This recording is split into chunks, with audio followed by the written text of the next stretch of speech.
आज हम लोग नेक्स्ट एक्सपेरिमेंट दैट इज हमारे सिलेबस में जो थर्ड एक्सपेरिमेंट है मैक्सवेल नीडल से रिलेटेड है, राइट। तो उस एक्सपेरिमेंट का जो एम से पहले मैं यहाँ पर बॉर्डर कर दूँ तो मैक्सवेल नीडल मैंने बोला उसके बारे में डिस्कस करेंगे। चलिए एक बार आप उसको डिस्कस कर लेते हैं हम लोग। To find out the modulus of rigidity of copper wire using Maxwell needles, right? तो मैक्सवेल साइंटिस्ट थे जिन्होंने डिजाइन किए एक्सपेरिमेंट को। मैक्सवेल का आपने नाम सुन रखे हैं। किसी वायर का, कॉपर वायर का, इवन यहाँ पर डिफरेंट सब्सटेंसेस का हम कैलकुलेट कर सकते हैं इसके हेल्प से। मॉडुलस ऑफ रिजिडिटी +1 में ये अपने +1 में चैप्टर में पढ़ रखे हैं। रिजिडिटी इलास्टिक वाले चैप्टर में ये पढ़ रखे हैं। Modulus of rigidity, bulk modulus, young modulus, ये सारे पैरामीटर आपने पढ़ रखे हैं। तो उसका ग्रेजुएशन में आपको एक्सपेरिमेंट ये परफॉर्म करना होता है, लेकिन आप ग्रेजुएशन में इसका डिटेल भी पढ़ सकते हैं, राइट। तो सबसे पहले डिस्कस करते हैं कि मैक्सवेल नीडल है क्या, राइट, क्योंकि एक्सपेरिमेंटल पैटर्न में इसी का हम नाम ले रहे हैं और उसके हेल्प से हम मॉडुलस ऑफ रिजिडिटी यानी कॉपर वायर का कैलकुलेट करेंगे, राइट, इस एक्सपेरिमेंट्स में। तो आज के इस लेक्चर में हम लोग डिस्कस करेंगे इसका थ्योरेटिकल पोर्शन। मे भी मैं दोनों लेक्चर को कंबाइन करके आपको कर दूँ या फिर अगर सिंगल हो पाएगा, अगर नहीं हो पाएगा मर्ज तो मैं सिंगल भी अपलोड करूँगा, राइट। ये मटेरियल आपके गूगल क्लासरूम पे अवेलेबल रहेगा, इसको रीड आउट कर सकते हैं, राइट। सो देखिए मैक्सवेल नीडल क्या है। पहले तो ये पूरे सेटअप का यहाँ पर रिप्रेजेंटेशन यहाँ पर है, राइट।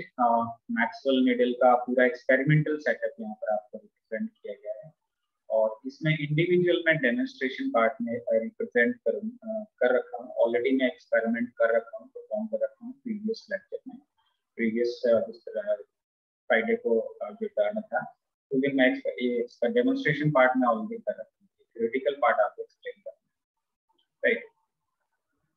तो देखिए in this method in Maxwell needle to determine the modulus of rigidity of the material of a wire is a dynamical method, right? Basically, what is Maxwell's model? Basically, it is a method, dynamical method. To find by using this dynamical method, we can determine the modulus of rigidity, right? Basically, this is a physical parameter, and this physical parameter that is related with particular material, or particular substance, that is a wire, either it may be copper, iron, or steel, and so on, right? So with the help of this dynamical method, we can calculate, we can determine the value of modulus of rigidity of a wire, material of wire, right? So basically, this Maxwell needle consists of a long hollow brass tube of length L, right? एक term मैं यहाँ पर explain कर रहा हूँ, बहुत ही concentration से आपको इसको समझना है, राइट। तो यहाँ पर आप देख सकते हैं कि this is the hollow brass tube, ये है ट्यूब, हॉलो ब्रास ट्यूब। ये पूरा खोखला है अंदर से, इसमें हम डिफरेंट सब्सटेंसेस को इसमें इंसर्ट करेंगे, right. Hollow brass tube of length है, इसकी लेंथ जो टोटल है वो कैपिटल है, and that is suspended horizontally by vertical wire. इसको हम हॉरिजॉन्टल वे में सस्पेंड करेंगे with the help of this vertical wire.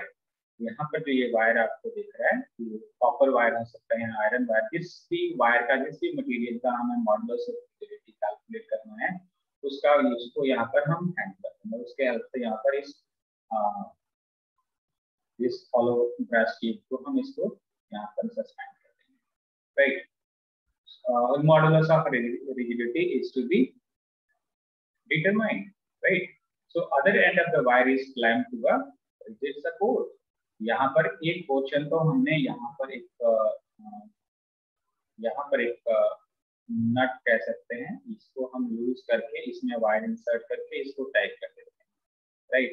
और ये सारा कुछ सिंगल पार्ट में अटैच है। ट्यूब जो है, जो हॉलो ब्रास ट्यूब है लेंथ का, इसी में ये सारा कुछ, एक मिरर अटैच है, राइट। और इसी में यहाँ पर एक नॉब रहता है, राइट। इसको हम यूज करके यहाँ पर ये वायर को इंसर्ट करके इसको नट को टाइट कर सकते हैं, राइट। तो ये टाइट हो जाएगा, राइट। फिर इस वायर का जो दूसरा पोर्शन है, ये जिसको मैं नॉब कह रहा हूँ, यहाँ पर आप ये देखिए, ये जो नॉब है ये इसमें हम इसको इंसर्ट कर सकते हैं, क्लाइंट कर सकते हैं। तो ये इसको इंसर्ट करने के लिए इसको यूज करना पड़ेगा, इसको इंसर्ट करके फिर इसको टाइप करना है, राइट। तो इससे एक क्लाइंट हो जाएगा और ये फिर ये रिजिड सपोर्ट हो गया, जिससे ये सारा कुछ ये जो है ये पोर्शन है ये इसमें अटैच रहता है। रिजिड सपोर्ट में ये क्लैंप रहता है, किसी वॉल माउंटेड वॉल पे माउंट रहता है, राइट, साइड में। जिस तरह से आपने क्लैंप रिजिड सपोर्ट उसमें देखते बार पेंडुलम में, कैटलिक पेंडुलम, तो उससे डिफरेंट थोड़ा सा ज्यादा डिस्टेंस पे, तो दैट की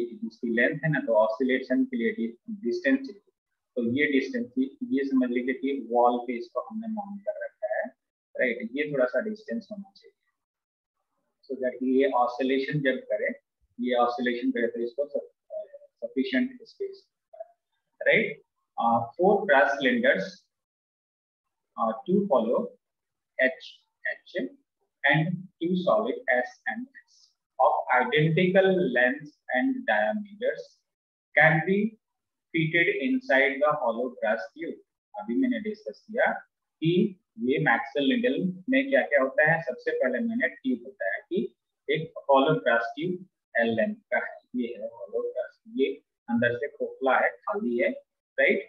तो इसमें हम 4 तरह के सिलेंडर्स, जिसमें से 2 जो वो ब्रास होगा, सब्सटेंस का जो नाम है ब्रास सिलेंडर्स, 2 हॉलो होंगे और 2 सॉलिड्स होंगे, राइट।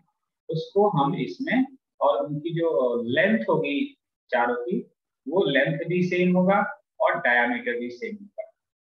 लेकिन ये साथ ही साथ ध्यान रखेंगे कि अगर आपने इस सेटअप को दूसरे सेटअप का, मतलब ये लेंथ चेंज हो सकता है, जरूरी नहीं है कि ये जो एल लेंथ कह रहे हैं ना, तो एल लेंथ का कुछ ना कुछ वैल्यू तो होगा ना, आइदर 30 सेंटीमीटर, 40 सेंटीमीटर, 35 सेंटीमीटर, तो ये एल की वैल्यू 30, 35 कुछ भी चेंज हो सकता है, राइट। बट उसके इनसाइड में जो, जैसे कि मान लीजिए कि अपने लैब में 30.5 सेंटीमीटर का भी है, उससे ज्यादा भी लेंथ का भी ये ट्यूब है, राइट। बट ये जो, जैसे कि ये सॉलिड सिलेंडर है, यहाँ भी सॉलिड सिलेंडर है, इसका लेंथ फिक्स है, ये लेंथ चेंज नहीं होगा, राइट। इसका भी फिर हॉलो वाले का भी लेंथ चेंज नहीं होगा, तो पूरे एल लेंथ के इक्विवेलेंट हो जाएगा। ये चारों को इंसर्ट इसमें कर दिया जाएगा। 4 के 4 सिलेंड्रिकल शेप के जो ये इंस्ट्रूमेंट है, इसमें अगर इंसर्ट कर देंगे तो ये एल लेंथ कंप्लीट हो जाएगा, right. The length of the each cylinder is L/4, ये आपको समझ में आ ही रहा होगा, तभी तो ये इसकी लेंथ इक्वल होगा इसके, है ना। इसका L/4, L/4, L/4, L/4, यानी कि that will be equivalent to L, right. And when they are placed in to end, they just fill the hollow tube completely।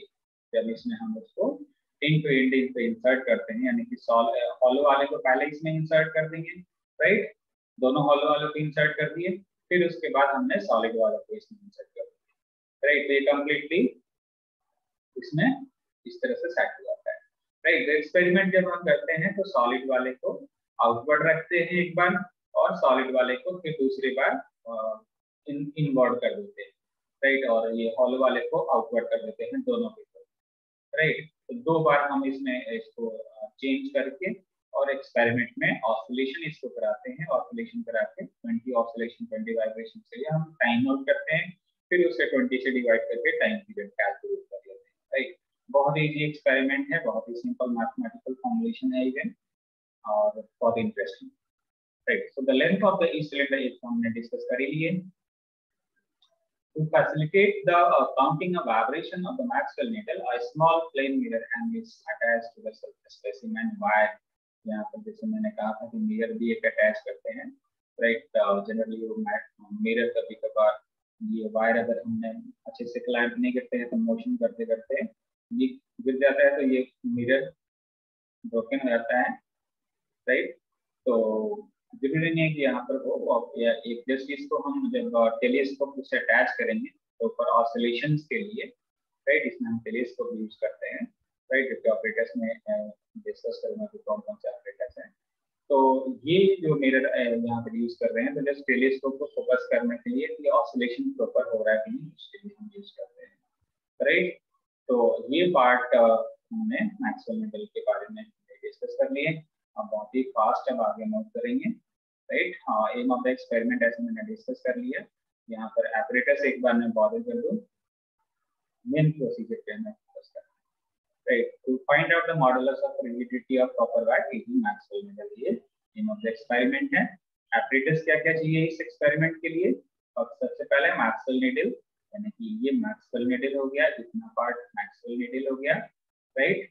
Rigid support, जो कि लैब में ये सारा कुछ अवेलेबल रहता है, ये रिजिड सपोर्ट हो गया, ये ऑलरेडी किसी वॉल पे माउंटेड होगा, ये आपको प्रैक्टिकल में इश्यू नहीं किया जाता है।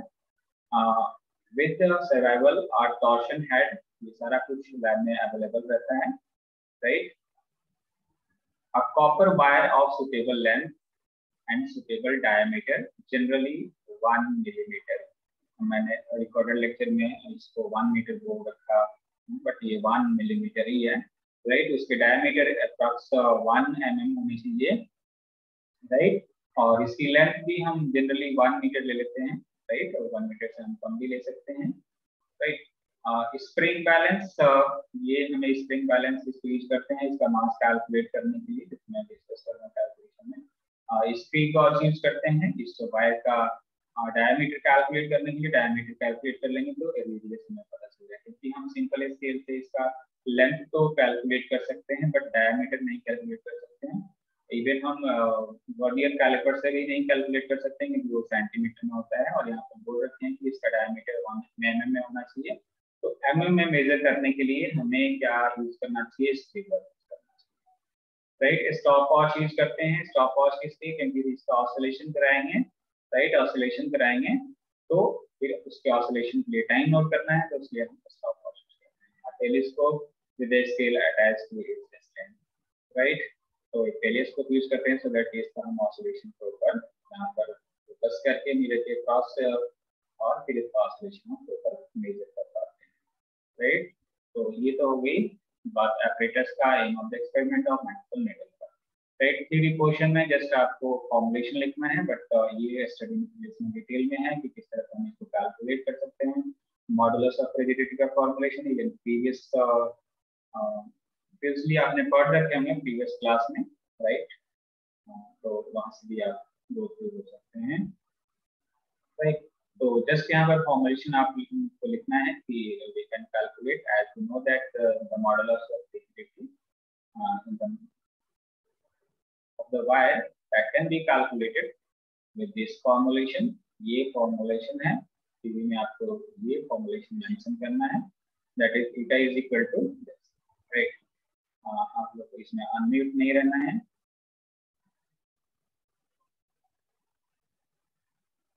तो फॉर्मुलेशन यहाँ पर theta is equal to 2 pi L within bracket m1 minus m2 L square upon t1 square minus t2 square into r⁴।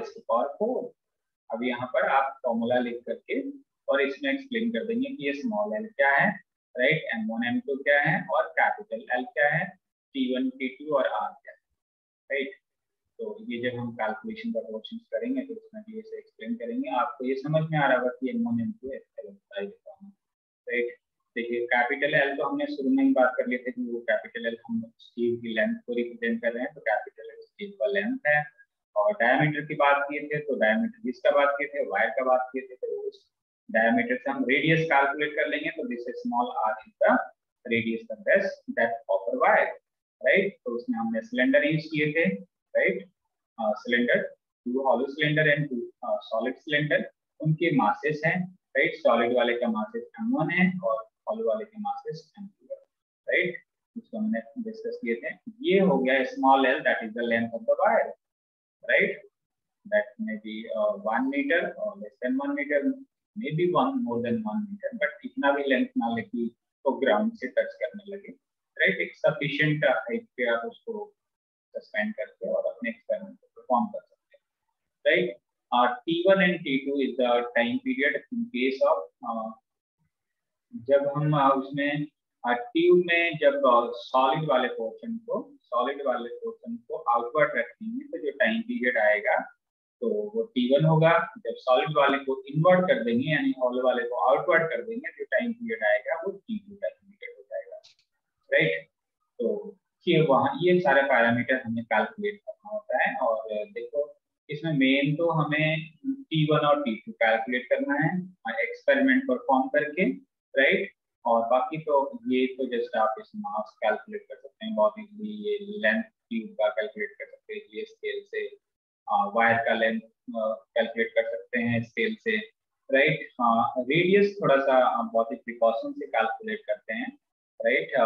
जो मैंने कर रखा है उसमें थोड़ा ज्यादा प्रिकॉशन नहीं रख पाया, राइट, टाइम बाउंडेशन की वजह से। बट आप जब भी परफॉर्म करेंगे तो उसमें प्रिकॉशन रखेंगे कि उसको पूरा लिस्ट काउंट वगैरह का रिकलाइजेशन करके और बहुत सारे जगह रिपीटेड मतलब उसके रीडिंग ले करके अलग अलग लोकेशन पे जो वायर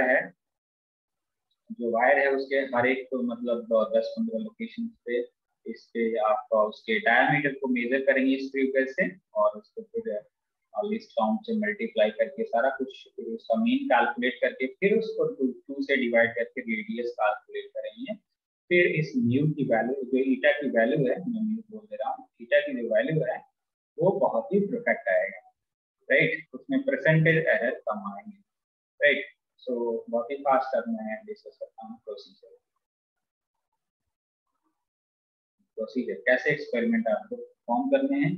तो देखिए इसमें कई सारे पॉइंट्स तो मतलब तो ऐसे ही है कि वो नहीं भी फॉलो करे तो हमारा एक्सपेरिमेंट हो जाता है।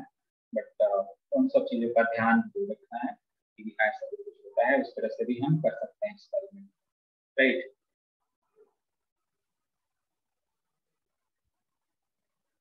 तो प्रोसीजर में देखिए क्या है, फर्स्ट पॉइंट है take a copper wire of suitable length and a diameter and remove the kinks by sliding it gently across a smooth pad। देखिए उसमें मैंने नहीं बता पाया जो apparatus रिक्वायर्ड में है एक स्मूथ पिग है, एक रबर पैड की तरह ही होता है जिसमें आपने एक एक्सपेरिमेंट किया में फ्रीक्वेंसी कैलकुलेट किए होंगे, फ्रीक्वेंसी के जो ट्यूनिंग फॉर्म को स्ट्राइक करके और एक्सपेरिमेंट करते हैं, राइट। उसी तरह का एक पैड होता है इसको स्मूथ पैड बोलते हैं, राइट।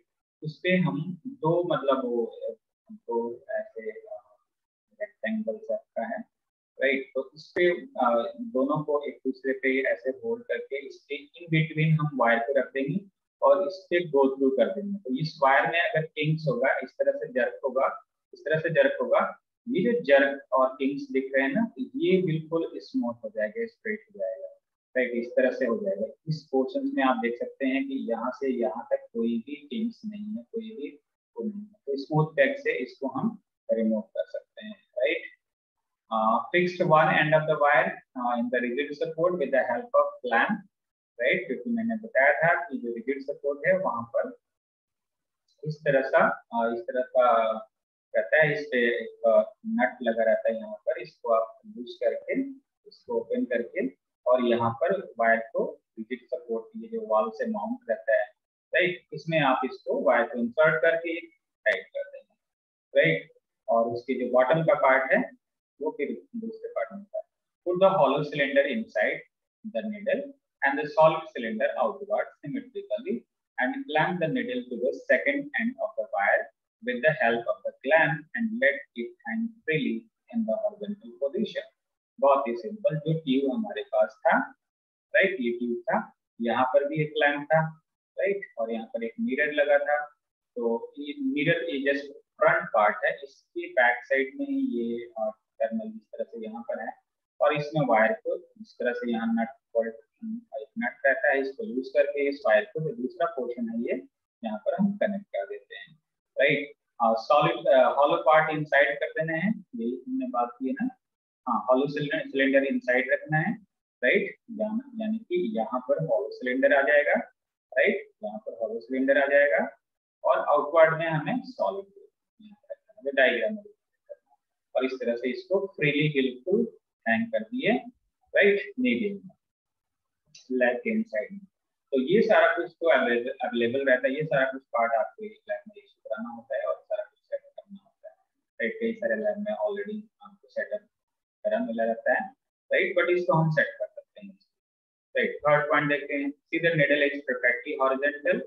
निडल को आपको टेलीस्कोप से देखना है, यहाँ पर ये निडल है, टेलीस्कोप से आपको इसको ऑब्जर्व करना है कि ये बिल्कुल हॉरिजॉन्टल है कि नहीं है। अगर थोड़ा सा जैसे कि डायग्राम में दिख रहा है ना कि ये थोड़ा सा ऊपर सा टेढ़ा से बन गया है, राइट, तो ये चेक करना है कि वो हॉरिजॉन्टली हो, बिल्कुल स्ट्रेट हो, हॉरिजॉन्टल हो इस तरह से, राइट।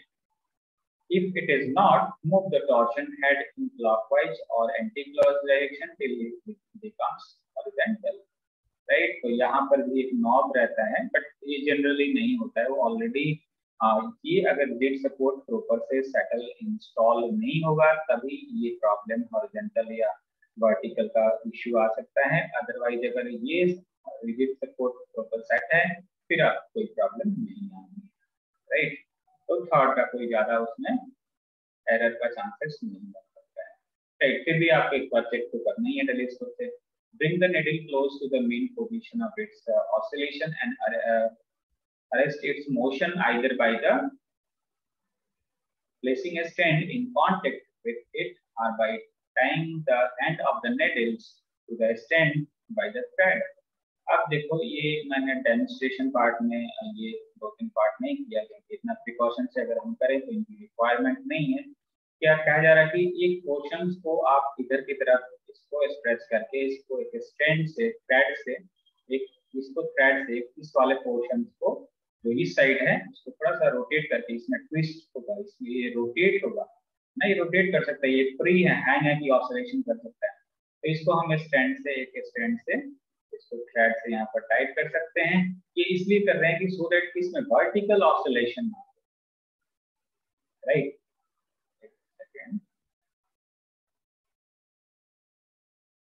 तो यहाँ से स्टैंड में हमने थ्रेड से इसको इधर टाइट करके यहाँ पर हैंग कर दिया इस तरह से। Take a telescope with an inverted centimeter scale clamp to its stand and adjust the height parallel to the mirror of the needle at a suitable distance from the mirror, at least 1 meter with the scale facing the mirror. मतलब proper distance पे आपको एक telescope भी यहाँ पर रखना है, इसका ऑसिलेशन को मेजर करना है, राइट। तो ये सारा कुछ इसमें बताया गया। 6 पॉइंट देखिए। Place your eye just parallel to the telescope and adjust the position of the scale and the inclination of the mirror such that the reflected image of the division on the scale is visible to the eye. Focus the telescope on the image seen in the mirror, which lies as far behind the mirror as the mirror is in the front of the scale. This image serves as a reference line of counting the vibration.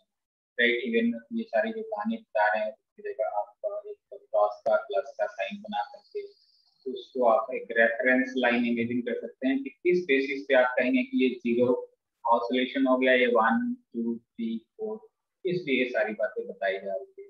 तो जब आप practically करते हैं तो आपको idea रहता है कि कहाँ से आपको मार्जिन लेना है, आपको मीन पोजीशन से किस तरह से ऑसिलेशन करना है, right. To facilitate the focusing of the reference line, first focus the telescope on the mirror and then adjust the eyepiece slightly to get the image. Right, adjust the vertical crosswire or telescope to coincide with 1 centimeter mark of the image of the scale. Right, तो ये scaling की बात हो रही है, तो इतना ज्यादा आपको टाइम लिमिटेशन रहता है और इतना ज्यादा नहीं कर पाते हैं, फिर भी आप ट्राई कर सकते हैं ऐसा, राइट। मेन आपको एक्सपेरिमेंट में जो टाइम पीरियड कैलकुलेट करना है उसमें एरर नहीं आना चाहिए, राइट। जैसे कि जो प्रिकॉशंस है वो प्रिकॉशंस का आपको ध्यान रखना, राइट। आप देखिए, रिमूव द स्टैंड जेंटली और burn the thread tight to it. अब मतलब एक्सपेरिमेंट आपका स्टार्ट होने जा रहा है कि यहाँ पर अब स्टैंड को हम जेंटली कैसे रिमूव कर सकते हैं। तो बेटर वे है कि यहाँ पर हम फायर मतलब यहाँ पर एक लाइटर से या मैच स्टिक से यहाँ पर फायर लगाएंगे तो ये बर्न होगा थ्रेड, तो बिना किसी इधर वर्टिकल डिस्टर्बेंस से ऑसिलेट होने के लिए फ्री हो जाएगा, right. Remove the stand gently और burn the thread tight to it so as to release the needle ना। जैसे ही नेडल रिलीज होगा ऑसिलेशन स्टार्ट हो जाएगा। It will now begin to vibrate in the horizontal plane, right। ये horizontal plane में इस तरह से oscillation करने लगा उसको needle, right। So keep the amplitude small and there should be no up and down motion of the needle। ये main आपका मतलब ये सारा कुछ कहानी बता रहा था। और थ्रेड के लिए जो बात करी गई है और बर्निंग के लिए बात करी, इसीलिए सो दैट ये वर्टिकल मोशन ना करे। ये जो हॉरिजॉन्टल मोशन तो ठीक है, हॉरिजॉन्टल मोशन ही कराना है। कभी कभार ये इधर भी मोशन कर सकता है, ये इस साइड भी मोशन करता है इस मोशन के साथ भी, राइट। तो हॉरिजॉन्टल मोशन ही केवल आपको ध्यान रखना है, वर्टिकल मोशन नहीं होना चाहिए। तो उसके लिए आपको एम्पलीट्यूड स्मॉल रखना है, right. If the amplitude small there should be no up and down. Amplitude हमने पहले वाले में बात किए थे कि ये जो हम इसको थ्रेड से इस तरह लेके आ रहे हैं ना, तो इसमें ज्यादा भी ट्विस्ट नहीं होना चाहिए। ऐसा नहीं कि हमने इधर लेके एक बार चले गए, है ना। तो ज्यादा ट्विस्ट होगा तो फिर उससे फिर ये वर्टिकल ऑसिलेशन की संभावना हो सकती है, राइट। तो इस चीज को आपको ध्यान देना है। देखिए, no fan should be working near और above the suspension needle so that its motion is perfectly regular, right. अब मान लीजिए कि फैन अगर लैब में आपका चल रहा है तो उसको उस टाइम एक्सपेरिमेंट के दौरान आप उसको बंद कर दें, राइट, ऑफ कर दें, नो दैट नहीं तो उससे फिर डिस्टर्बेंस होगा। डिस्टर्बेंस कैसा?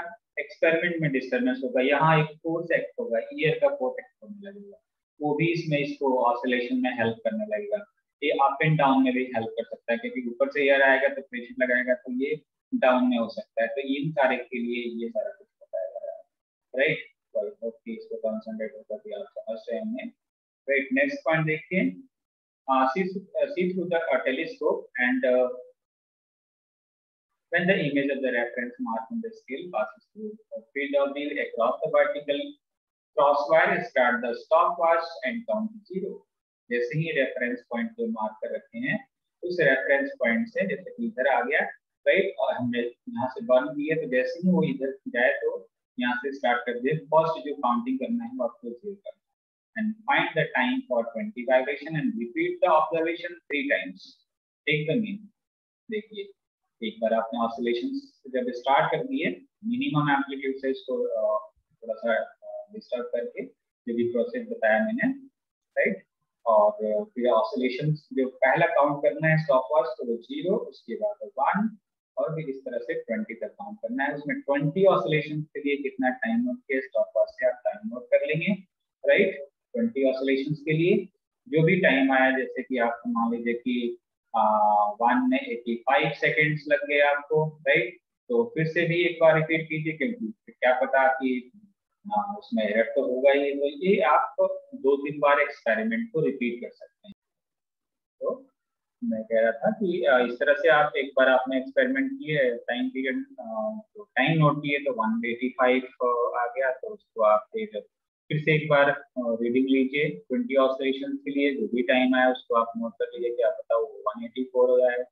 मतलब ये वेरी कर सकता है, क्या पता कि वो थर्ड टाइम आप करेंगे 185 ही आ जाए, राइट। तो 3 बार आपने, तो ये जस्ट एरर को रिमूव करने के लिए कि जो हम एक्सपेरिमेंट परफॉर्म कर रहे थे तो उसमें कुछ एरर तो नहीं हो गया किसी में, कहीं मान लीजिए फर्स्ट वाले में अप एंड डाउन मोशन कर गया होगा, 20 में से 1-2 में तो हो ही गया होगा, तो उसको ये थोड़ा सा सही कर सकता है। ये जो हम बार बार इसको एक्सपेरिमेंट को इसीलिए परफॉर्म करते हैं, राइट।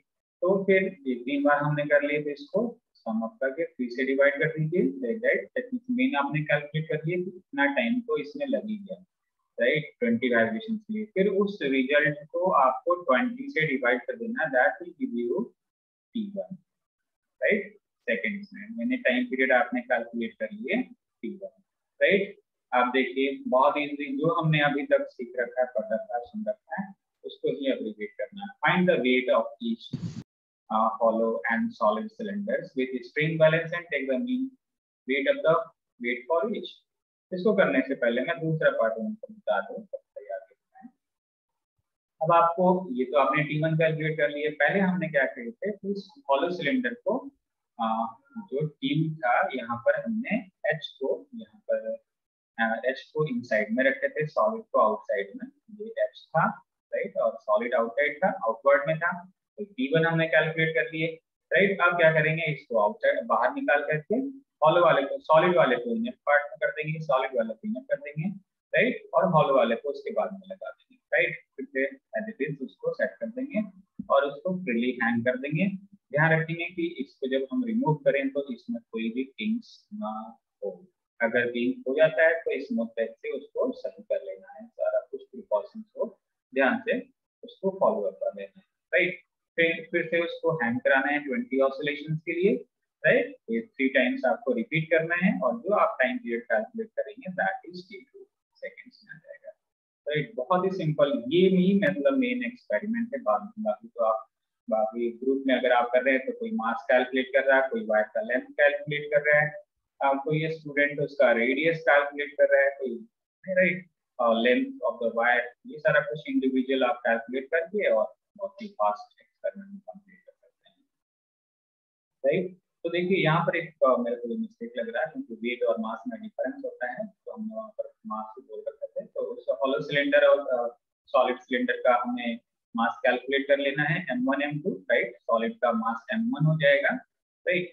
और यहाँ पर मैं ये भी बॉर्डर कर दूं कि ये जो आप यूज करेंगे, तो जैसे मैंने बोला था कि इसकी लेंथ जो है ट्यूब का वो डिफरेंट हो सकता है, डिफरेंट मैक्सवेल नेडल का, राइट। तो उसी तरह से इसका भी जब जब लेंथ जब बड़ा हो गया तो उसमें फिर सिलेंडर भी बड़ा ही होगा, तो उसका फिर उस पार्टिकुलर मैक्सवेल नेडल का जो सेटअप है उसमें मास भी डिफरेंट हो सकता है, राइट। जरूरी नहीं कि हमें सारे में सेम ही लगना है, राइट। ये कॉमन सेंस है, खुद ही आप इमेजिन कर सकते हैं कि जब इसका लेंथ इंक्रीज हुआ तो इसमें जो सिलेंडर लगेगा वो बड़ा ही लगेगा, है ना, क्योंकि स्मॉल वाले से फिर लेंथ वो ऑक्यूपाई नहीं होगा।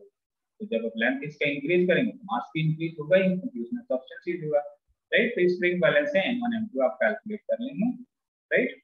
एंड उसको भी जब आप उसका मास कैलकुलेट कर लें तो 2-3 बार कैलकुलेट करें, सो दैट कि उसमें एरर कोई ना आए। उसका मीन वगैरह कैलकुलेट करके तब आप m1 की वैल्यू एक्सपेरिमेंट में सब्स्टिट्यूट करें, मतलब फॉर्मुलेशन में, राइट। तो एक दो पॉइंट्स और हैं, उसको डिस्कस करते हैं इसमें प्रोसीजर में, राइट। आई होप कि आपको ये बहुत अच्छे से समझ में आएगा, राइट। और प्रैक्टिकल एक्सपेरिमेंट जो है इवन आपको इसलिए कराया जाता है लैब में, सो दैट कि आपको एक एक्सपोजर मिले इन फ्यूचर। जनरली अगर आप एक्सपेरिमेंटल साइंटिस्ट बनते हैं तो उसमें ये सब चीज़ों का यूटिलाइजेशन है कि वहाँ पर आप कितना डेडिकेटली आपको परफॉर्म कर रहे हैं और कितना अच्छे से आप रिजल्ट ला रहे हैं, है ना। उसका ये पहला स्टेप है एक तरफ से देखा जाए, राइट। नेक्स्ट स्टेप है measure the length of the Maxwell needle, और स्केल से आप बहुत ही केयरफुली उसका, इवन आप इनिशियली एक्सपेरिमेंट स्टार्ट करने से पहले जो ग्रुप के मेंबर हैं वो कैलकुलेट कर सकते हैं उस वायर का लेंथ, राइट। तो ऑलरेडी हम मेंशन कर सकते हैं, उसका मास कैलकुलेट कर सकते हैं जब तक कोई रीडिंग ले रहा है तो, राइट। तो मैक्सवेल नेडल में जो वायर यूज हो रहा है उसका हम लेंथ मीटर स्केल से कैलकुलेट कर सकते हैं। Also measure the length of the wire between 2 points of suspension and point at which it is clamped to the metal, right? तो ये कोई ज्यादा कोई रिक्वायरमेंट नहीं है, जस्ट वायर को इसलिए बोला जा रहा है कहीं उसको भी तो हमने लेंथ में इंक्लूड नहीं कर लिए जो हमने पार्ट को इंसर्ट कर रखा था, राइट। जनरली जो जैसे कि यहाँ से जो क्लैंप हो गया तो ये जो लेंथ है, राइट, यहाँ पर जो क्लैंप हो गया यहाँ से ये जो लेंथ है ये आपको मेजर करना है, राइट। उस वायर का जो इस जो सपोर्ट था इसमें अगर जो इंटर कर गया वायर उसका लेंथ आपको मेजर नहीं करना है, राइट। तो measure the diameter of the wire at several points at along the points along the length of the wire by the help of the screw gauge by placing it into mutually perpendicular directions। तो आपको ये first year में screw gauge vernier callipers बहुत ही अच्छे से use करना आ गया होगा। देखिए प्रैक्टिकली तो किसी ने मतलब ऑफलाइन तो कहीं भी किसी भी इंस्टीट्यूशन में नहीं लगे क्लासेस, बट नो डाउट आपने देख रखे हैं इवन स्कूल वगैरह में वर्नियर कैलिपर्स और उसका यूटिलाइजेशन आपको मालूम होगा।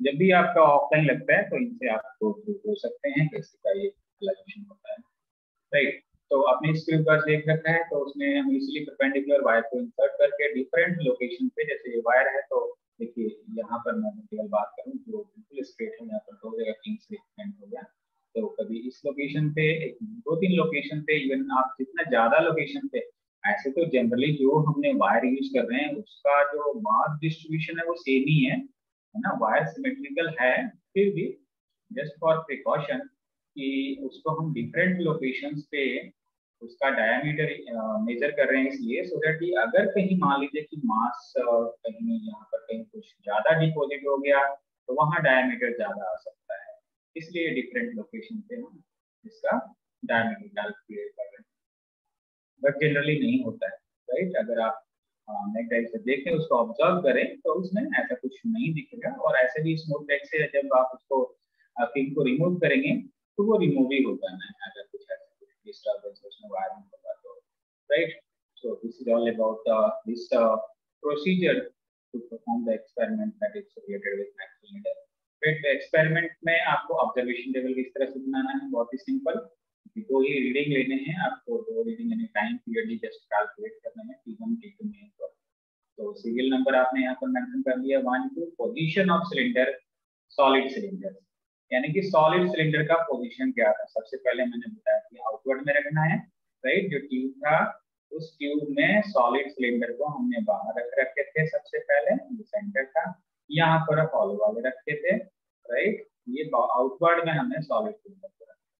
तो उस टाइम जो देखिए यहाँ पर जो मैंने रीडिंग लिखा था, मैं बुक में ही जस्ट मेंशन कर दिया था, तो 2 बार मैंने भी एक्सपेरिमेंट किया है, राइट। तो 188 182 एक रीडिंग है, एक बार और भी कर सकते हैं आप, फिर डिपेंड करता है आपका टाइम परमिट करता है, तो 3-4 बार आप कर सकते हैं, जैसा भी टीचर कहते हैं वैसे आप उसको परफॉर्म कर सकते हैं, राइट। अगर आप सभी प्रिकॉशन से एक्सपेरिमेंट कर रहे हैं तो एक टाइम भी चलना, सिंगल टाइम भी चल जाना है, राइट। ऐसा कोई इशू नहीं है, राइट। उसका फिर आपको मीन कैलकुलेट कर लेना है, राइट। उन तीनों की वैल्यू यहाँ पर मेंशन कर देना है। फिर यहाँ पर जो भी वैल्यू आई, क्योंकि 20 वाइब्रेशंस के लिए था, जो भी टाइम लगा उसको फिर आपको यहाँ पर जो मीन वैल्यू है उसको 20 से डिवाइड कर देंगे, that will give you time period in second, right. अब क्या करना है, अब हमने इसको चेंज कर दिया, इसको तो चारों को रिमूव कर दिए बाहर, सॉलिड वाले को इंटर करा दिया इसमें इनसाइड, राइट। इधर से सॉलिड वाले इंटर करा दिए, फिर हॉलो वाले को बाद में इंटर करा दिया आउटसाइड में, राइट। यानी कि सॉलिड सिलेंडर जो है पोजीशन है उसका इन्वर्ट कर दिए, तो उस टाइम उसका हमने ऑसिलेशन 20 वाइब्रेशंस कराए, और उसमें जो भी टाइम लगा उसको मेंशन कर लिए तीनों केसेस में, फिर उसका मीन कैलकुलेट कर लिए, फिर उसका टाइम 20 से डिवाइड करके और टाइम पीरियड कैलकुलेट कर लिया, राइट। और हमने जैसे प्रोसीजर में डिस्कस करे थे ये सारा पैरामीटर, राइट, आपको नोट डाउन कर लेना है और फिर आपको कैलकुलेशन कर लेना है, राइट। इसमें ऑब्जर्वेशन टेबल ऐसे कोई इसमें एक और बना रखा है, बट इसकी कोई ऐसा कोई जरूरत नहीं है, देखिए। तो M1 मास कैलकुलेट करना है, राइट। M1 M2 कैलकुलेट कर लेना है, ग्राम में आएगा, राइट। सॉलिड सिलेंडर का मास M1 हो गया, और सिलेंडर का मास M2 हो गया। लेंथ ऑफ द नेडल, जो ट्यूब है, इस ट्यूब का लेंथ कैपिटल L है, उसको आप स्केल से बहुत ही केयरफुली मेजर कर लेना है, राइट। और स्मॉल एल की वैल्यू आपने मेजर कर ली, इस वायर का जो लेंथ है जो भी है आपने उस एक्सपेरिमेंट में परफॉर्म कर रहे हैं उसको स्केल से बहुत केयरफुली सेंटीमीटर में यूज कर लेना है। तो ये सारा कुछ हम सीजीएस में ही डील कर रहे हैं, right. Least count of the स्क्रूवर्स आपको मालूम ही है, उसको आपको मेंशन कर लेना है। और देखिए पोजीशन डायरेक्ट और ट्रांसवर्स जस्ट ये उसके लिए है, डायमीटर कैलकुलेट करना चाहिए, तो उसको सिंपली आप डायमीटर डिफरेंट लोकेशंस पे कैलकुलेट कीजिए, राइट। जैसे कि ये वायर जो मैं यहाँ पर रिप्रेजेंट कर रहा हूँ, अलग अलग लोकेशन पे यहाँ पर डायमीटर कैलकुलेट कीजिए तो दूंगा, राइट। और फिर उसके मीन कैलकुलेट कर लीजिए, वो डायमीटर mm में आएगा क्योंकि इसकी यूज कर रहे हैं हम, राइट। तो उससे रेडियस mm में आ गया, राइट। उसको 2 से डिवाइड कर दीजिए, फिर उसको आप सेंटीमीटर में कन्वर्ट कर लीजिए क्योंकि बाकी पैरामीटर सेंटीमीटर में, राइट। तो हमारे पास अब सारा डेटा आ गया, तो कैलकुलेशन की तरफ हम मूव कर सकते हैं, राइट। कैलकुलेशन में क्या करना है, फॉर्मुलेशन हमने बताए रखे हैं। फॉर्मुलेशन क्या है, beta modulus of rigidity of copper wire, and that can be calculated with the help of 2 pi L within bracket M1 minus M2 capital L square upon T1 square minus T2 square into R square 4, right. क्योंकि देखिए CGS में हम बात कर रहे हैं तो unit होगा टाइम पर centimetre square, right. M case में उसको कन्वर्ट कर लेंगे तो न्यूटन पर मीटर स्क्वायर। तो इसमें सारी वैल्यू सब्स्टिट्यूट करके आप उसको कैलकुलेट कर लेंगे, राइट। और परसेंटेज एरर कैलकुलेट कर सकते हैं, जो कि मैं आपको डिस्कस करूंगा, जो सारा डेटा है, राइट। प्रिकॉशंस की बात कर लेते हैं, राइट। तो इसमें मैं रिजल्ट भी डिस्कस करूंगा, लेकिन मैंने डेमोन्स्ट्रेशन पार्ट में कर रखे हैं कैलकुलेशन रिजल्ट सारा कुछ इसमें आपको ये कह सकते हैं कि रेडीमेड आपको प्रोवाइड होगा। देखिए प्रिकॉशंस क्या रखना है, the wire should have no kinks. देखिए किंग्स नहीं होना चाहिए वायर में, जैसे कि देखिए इस पूरे ये जो मैंने स्ट्रेट लाइन प्रेजेंट किया इसमें बहुत सारे किंग्स है, ऐसा नहीं होना चाहिए। कैसा होना चाहिए, ये जो पोर्शन है यहाँ तक जो ये पोर्शन है इस तरह का वायर होना चाहिए। अगर है भी तो आपको प्रिकॉशन मालूम है, उसके लिए प्रोसीजर मालूम है, क्या करना है कि थिंग्स को रिमूव करने के लिए स्मूथ बैक से उस पर ऐसे हम उस पर मोशन करा देंगे तो वो बिल्कुल स्ट्रेट हो जाना, बिल्कुल स्मूथ हो जाना, right. Second precaution is the wire should be suitable length, right. बहुत ही स्मॉल नहीं होना चाहिए, बहुत ही लेंथ ज्यादा उसका नहीं होना चाहिए, and diameter so as to remain, मतलब सुटेबल डायमीटर का भी होना चाहिए, so as to remain straight under weight, है ना। जो हम उस पे वेट जो मास उस पर हैंग कर रहे हैं, राइट, तो उसकी वजह से देखिए वेट और मास में आपको डिफरेंस मालूम है, राइट। कभी कभार इसमें टाइपिंग मिस्टेक हो गया होगा, सॉरी, राइट। तो उसको आप ज्यादा बॉदर ना करें, आप वो नेगलेक्ट कर रखते हैं, राइट। तो उसमें उस मास की वजह से और उसमें नो डाउट ग्रेविटेशनल फोर्स तो एक्ट होगा ही, तो उसमें स्ट्रेच वो हो पाएगा, राइट। उसमें मतलब इतना सफिशिएंट रहे उसका डायमीटर और उसका लेंथ रहे, राइट।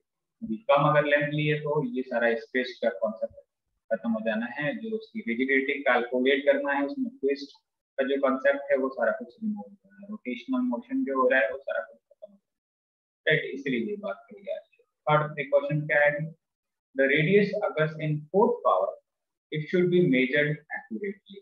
देखिए मेरे ख्याल से मैंने एक्सपेरिमेंट किया उसमें एरर थोड़ा ज्यादा आ गया, क्योंकि मैं पहले ही बता दिया था कि उसको थोड़ा सा मैं प्रिकॉशन लेकर के नहीं किया था, तो क्योंकि उसका फोर्थ पावर है, 4 बार उसको हम मल्टीप्लाई कर रहे हैं, तो उसको बहुत ही अगर प्रिकॉशन से अगर हम उसको मेजर करें तो जो ईटा की वैल्यू है बहुत ही परफेक्ट आ सकती है, राइट। तो ये जो थर्ड पॉइंट है ये आपको बहुत ही ध्यान रखना है रेडियस कैलकुलेट जब आप कर रहे हैं तो, right. The motion of the needle should be symmetrical and regular, right.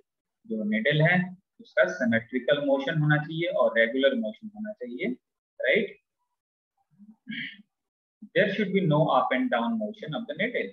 हमने प्रोसीजर में भी बॉर्डर किया up and down, during motion ये अप एंड डाउन मोशन नहीं होना चाहिए, राइट।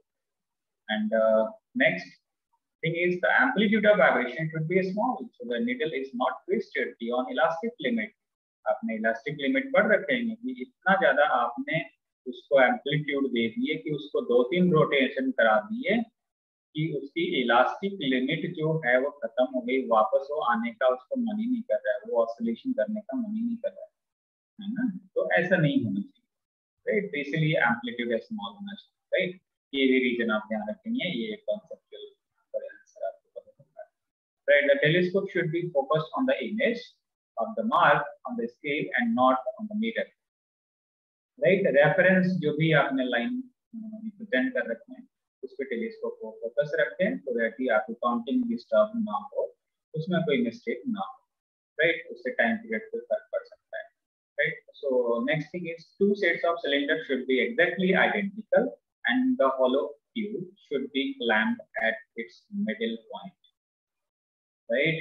ये भी देखिए एक पॉइंट है कि ऐसा नहीं कि जो मैक्सवेल नीडल है उसका एक, जैसे कि मैंने कहा कि इसका ट्यूब का डायमेंशन डिफरेंट हो सकता है, एक ये ट्यूब हो गया, एक ये ट्यूब हो गया, तो इसका आपने सिलेंडर अगर इसमें यूज कर लिया और इसका सिलेंडर इसमें यूज कर लिया तो फिर भी एरर आ सकता है, यानी कि वो आइडेंटिकल होना चाहिए, ये सेटअप में चेंज एक्सचेंज नहीं होना चाहिए, यहाँ पर एक्सचेंज ऑफर नहीं अप्लाई करना चाहिए, right. The 2 sets of cylinder should B exactly identical. Even हमने सॉलिड सिलेंडर जो यूज कर रहे हैं, सॉलिड सिलेंडर जो है वो दोनों एग्जैक्टली होना चाहिए, नहीं तो एक हमने डिफरेंट लिए एक दूसरा डिफरेंट ले लिए तो ये दिक्कत आ रहा है, क्योंकि मास वहां पर वैरी कर गया है ना, राइट। एंड हॉलो ट्यूब दोनों का मतलब ये पॉइंट ध्यान रखना है। और जो हैंग कर रहे हैं वो जो निडल है, मैक्सवेल निडल है, उसके मिडिल पॉइंट से ही हैंग करना है, राइट। ऐसा नहीं कि हमने कहीं पर भी इसको हमने सेट कर लिया, ऐसे वो जो सेटअप आता है वो मिडिल पे ही रहता है, ये तो जस्ट यहाँ पर बॉर्डर किया गया है कि ऐसा ध्यान रखना, क्योंकि इसको हम यहाँ पर लूज करके इसको हम चेंज भी कर सकते हैं, राइट। तो उसको एक बार आप चेकआउट कर सकते हैं, right. 9, no portion of the cylinder should be project outside the hollow tube, right. कोई सा भी पोर्शन उसमें हॉलो सिलेंडर जो सिलेंडर ट्यूब है उसके बाहर हमें प्रोजेक्ट या दिखना नहीं चाहिए, यानी कि ट्यूब के बाहर, जैसे कि ये ट्यूब है और हमने इस तरह से सेट कर रखे हैं कि उसमें से जो हॉलो सिलेंडर है या फिर सॉलिड सिलेंडर वो हमें आउटसाइड में एक पोर्शन दिख रहा है। तो इस पे जो ये रिप्रेजेंट करूंगा, ये जो जैसे मान लीजिए सॉलिड सिलेंडर है तो उस पे भी एक यहाँ पर ऐसा उसको होल्ड करने के लिए रहता है, और इस ट्यूब में जब इंसर्ट करेंगे तो इसको होल्ड करके उसमें हम इंसर्ट इजीली कर सकते हैं और रिमूव कर सकते हैं। और इसको इंटर करने के लिए इस ट्यूब में, यहाँ पर ये ट्यूब है, ये तो मैंने मटेरियल कहीं बात किए थे, तो उसमें भी पोर्शन रहता है सो दैट ये उसमें इंसर्ट है, right. So this is all about precautions, calculation, observations, procedure, apparatus required, and last one is the aim of the experiment. No doubt एक बहुत ही लेंथी लेक्चर हो गया, 2 लेक्चर हो गया, तो इसको मैं पार्ट में ही आपको रिप्रेजेंट करूंगा, राइट। और इसको अच्छे से गो थ्रू होंगे, और क्रिटिकल पोर्शन जो भी हमने डिस्कस कर लिया इसको आपने प्रैक्टिकल फाइल में नोट डाउन कर लेना है, राइट। डेमोन्स्ट्रेशन पार्ट फिर मैं दूसरे पार्ट में उसको आपको रिप्रेजेंट करूंगा, फिर आप लोग रिजल्ट के साथ उसको कंप्लीट कर लेंगे विद इन 2 days, राइट।